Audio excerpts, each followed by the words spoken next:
Assalamualaikum warahmatullahi wabarakatuh. Teman-teman, kembali kita akan melanjutkan tutorial PHP 8.2 yang mana kita akan belajar langsung dari dokumentasi resminya di website php.net. Kali ini kita akan membahas instruction separation yang mana ini masih bagian dari basic syntax. Silahkan teman-teman kunjungi terlebih dahulu websitenya. Kita akan kunjungi di sini php.net, kemudian kita akan masuk ke documentation. Kemudian kita akan pilih yang berbahasa Inggris. Selanjutnya kita akan masuk ke pembahasan basic syntax. Sebelumnya kita telah membahas PHP text, kemudian escaping from HTML, dan hari ini kita akan membahas instruction separation. Oke ya. Instruction separation ini artinya pemisah instruksi.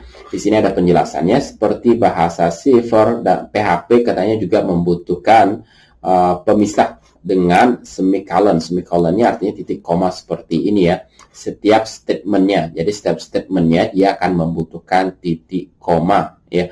Kemudian katanya di sini keterangan di tag penutup ya, PHP akan otomatis memberikan semicolon. Jadi kalau kondisinya seperti ini di akhir ya, di akhir teks seperti ini ya, di tag penutup, sebenarnya kita tidak perlu memberikan titik koma seperti ini. Ya, tidak ada titik koma. Kenapa? Karena PHP akan memberikan titik koma secara otomatis. Kita akan coba praktekkan yang pembahasan kali ini.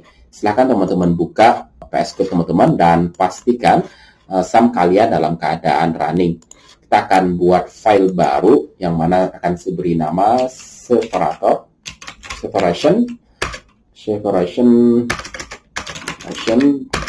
.php. Oke. Kemudian kita akan buat tag pembuka PHP, kemudian tag penutup. Nah, di sini seandainya kita buat satu buah variabel, misalnya variabel 1 dengan isinya, saya buat variabel 1 ini namanya miscal. Kemudian saya harus berikan titik koma. Yang berikutnya kalau ada variabel yang kedua, misalnya saya buat di sini kotak baru. Kemudian variabel ketiga, oke, saya isi dengan 1000. Ya. Nah, di terakhir, karena di sini ada tag penutup, ini sebenarnya tidak perlu untuk kita buat, itu tidak jadi masalah. Beda halnya untuk yang ini. Kalau kita hapus, kita akan coba dan kita akan running program kita ini, code kita ini, apa yang terjadi. Kita akan ketikkan di sini localhost/latihan, enter. Yang kali ini kita akan buka yang ini, separation. Nah ya, di sini error, katanya di sini variabel tak terduga atau variabel tidak diharapkan ya. Dan dia beritahu error itu atau kesalahannya di baris ketiga ya. Coba kita buka file kita dan kita lihat di sini. Nah, di sini karena tidak ada titik koma, bahkan di sini di VS Code telah diberi warna merah seperti ini. Dan kalau teman-teman lihat nih, perhatikan ya, itu dia telah memberitahu bahwasanya titik koma itu kurang. Jadi jangan lupa untuk berikan titik koma untuk setiap pemisah, setiap pernyataan atau setiap baris kode kita. Kita cek kembali, kita akan reload. Nah, maka tidak akan terjadi apa-apa. Kenapa tidak terjadi apa-apa? Karena di sini kita baru men-assignment variabel, tentu tidak akan muncul apa-apa. Ini akan muncul kalau kita echo. Seperti ini. Kita belum belajar variabel, nanti akan ada pembahasan tersendiri mengenai variabel.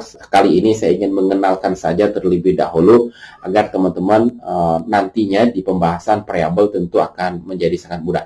Kalau teman-teman perhatikan di sini kita menemukan error kembali di sini. Kenapa? Karena tidak ada titik koma. Ingat sebelumnya baris variabel ketiga menjadi baris terakhir. Sekarang ketika kita ketikkan echo di sini dia bukan baris terakhir lagi. Artinya harus ada titik koma. Dan yang terakhir ini boleh tidak ada titik koma.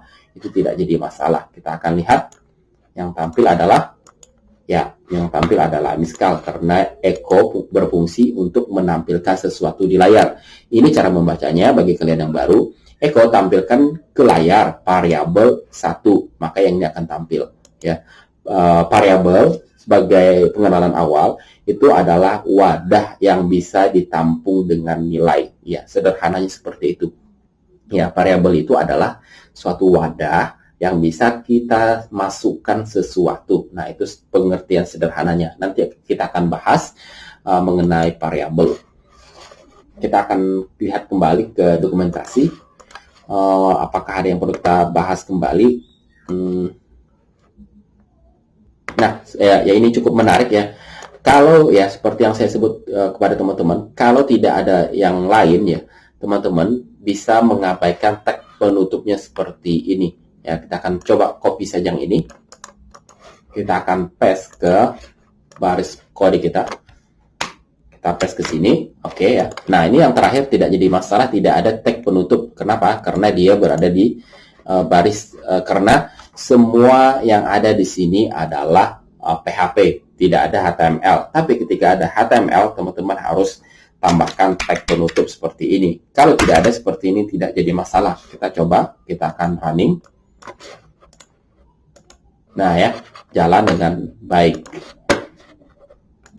Ya, kalau yang ini tidak ada titik koma, kenapa? Karena dia berada di baris terakhir dari tag HTML yang ini, tag pembuka, tag penutup. Jadi sebelum tag penutup, teman-teman tidak wajib untuk menambahkan titik koma. Ini juga bisa kita hapus. Ya, seperti ini. Kalau kita jalankan, seharusnya tidak error.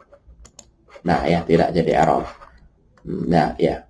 Oke, kayaknya cukup untuk pembahasan instruction separation. Artinya di sini pengenalan bahwasanya setiap baris di PHP itu membutuhkan titik koma.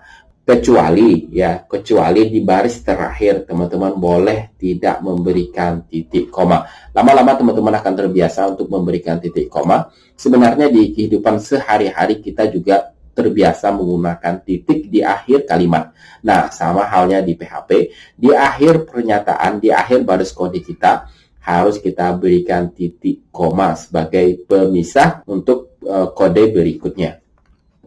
Oke teman-teman bisa baca di sini ada masukan dari beberapa nih kontribusi dari pengguna yang teman-teman coba bisa baca satu persatu. Oke, cukup sampai di sini untuk pembahasan instruction separation. Artinya kali ini kita belajar titik koma. Yang berikutnya kita akan bahas komen dan lain-lain. Terus ikuti channel ini. Semoga channel ini bermanfaat untuk kalian. Assalamualaikum warahmatullahi wabarakatuh.